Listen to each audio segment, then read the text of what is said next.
ফেসবুকে ২,০০০ টাকার রূপকথা পড়লাম। ভাই রে ভাই, ফেসবুকে এক রাজনৈতিক বিশ্লেষক ও মানবাধিকার কর্মীর উদ্ভব হয়েছে। তিনি দাবি করেছেন বাংলাদেশে নাকি বাইক রেজিস্ট্রেশনে মাত্র ২-৩ হাজার টাকা লাগে, আর সারা জীবনে নাকি সরকারকে কোনো টাকা দেয়া লাগে না। হুররে! এই পোস্টটা যে করেছেন তিনি একজন তালুকদার বংশীয় লোক, রনি তালুকদার। রনি সাহেব, আপনি শেষ কবে বাইক কিনেছেন? নাকি ১৯৯০ সালের রূপকথায় আছেন? এই দেখুন বিআরটি এর অফিসিয়াল প্রজ্ঞাপন। ১০০ সিসি বা তার নিচে প্রথমবার সরকারি ফি লাগে ৮,১৬১ টাকা।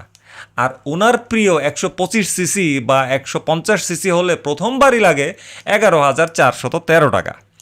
এখানেই শেষ না, ২ বছর পর পর আরও ২,৩০০ টাকা করে ট্যাক্স টোকেন নবায়ন ফি দিতে হয়।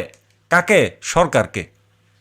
১০ বছরে শুধু সরকারি পকেটেই যায় ২০,৬১৩ টাকা। আনুষঙ্গিক হিসাব ধরলে ২১-২২ হাজার টাকা পার। কোথায় আপনার কাল্পনিক ২,০০০ টাকা আর কোথায় অফিসিয়াল গ্যাজেটের ২০,০০০ টাকা? রাজনৈতিক বা মানবাধিকার বিশ্লেষণ করতে করতে ওনার নিজের গণিতটাই আইসিইউতে চলে গেছে। কিন্তু সত্য সুন্দর আর তোষামত কুৎসিত।